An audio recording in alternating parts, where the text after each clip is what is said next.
get some light here? It's a little dark outside. No?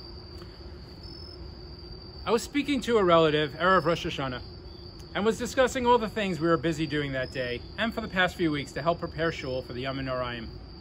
How we were setting up tents, scrambling to buy additional tents, running to Home Depot to purchase lighting, setting up lighting, moving plexiglass barriers for the bimos, making seating arrangements, scheduling minyanim, and the list goes on and on. As I finished, expressing wonderment that we were able to accomplish so much right before Yontif, he paused for a moment and then said, "Yeah, I'm just showing up." I laughed a bit at that comment, thinking back to all the years when I just showed up. But it didn't really strike me until I had some time to reflect on it that these days, is anyone really just showing up? Can any of us really just show up anywhere these days without any preparation? What used to be an easy task is no longer so easy. There's minyan setups, sign-ups, and re-sign-ups. There's security, there's outdoor tents and indoor HVAC, outdoor lighting and indoor seating constraints. There are required separations and face covering, security access codes, sanitizing, and limited contact. Quarantines and social pods. No more just rolling out of bed in the morning and walking up to a shul that's ready and waiting for you. Nowadays, everyone has to put in some effort, some preparation, to go about their spiritual lives.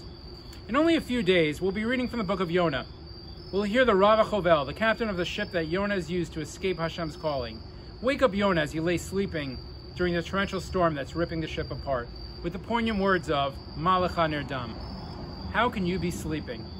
In his weekly Dvar Torah for the Jewish Link, Rabbi Jachter reflects on these words, pointing out that these haunting words serve as the opening to the Slichos in Sephardic Minyanim.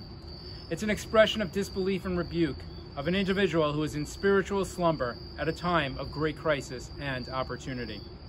Rabbi Jachter goes on to question the source of this rebuke. How is it that the Rav HaChovel, the non-Jewish ship captain, is the one who comes to provide Yonah with a very Jewish message?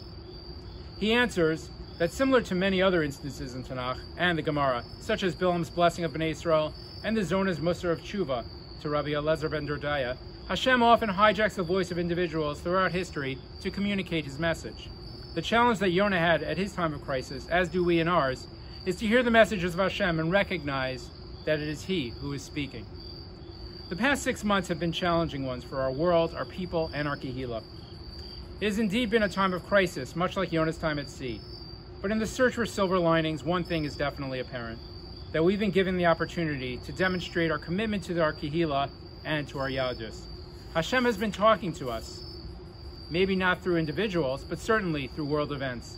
And He's been telling us that we need to do our part, that at least for the time being, there doesn't seem to be such a thing as just showing up. One of the first things I needed to do as president of Beth Aaron was to present to the membership a deficit budget.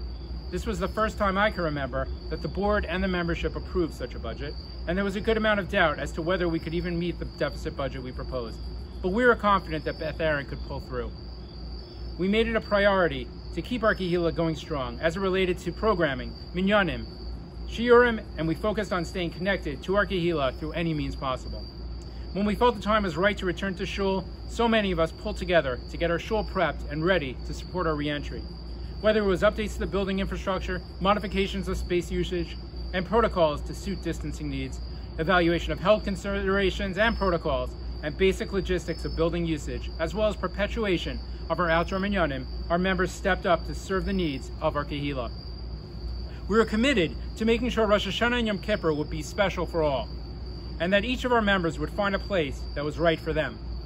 Teams of volunteers came together again to make that all happen. Donors stepped up to help sponsor our minyanim and defray the enormous costs of setting up our outdoor spaces for the Chag. And Baruch Hashem, we are making it happen. The stream of positive feedback that I've received directly, as well as that which has been shared with me by other leaders of our tzibor, has been truly heartwarming. Knowing that our Kehillah is experiencing a meaningful and spiritually engaging Yom Noraim is the greatest satisfaction for all those who gave of their time, energies, and dollars. But the costs are still high, and we are now asking each of you to do what you can to help support our shul in this year's Yom Kippur appeal. This is our opportunity to respond to the call of Malacha Nirdam. It is our opportunity to awaken and put into practice our new realization that there's no more just showing up.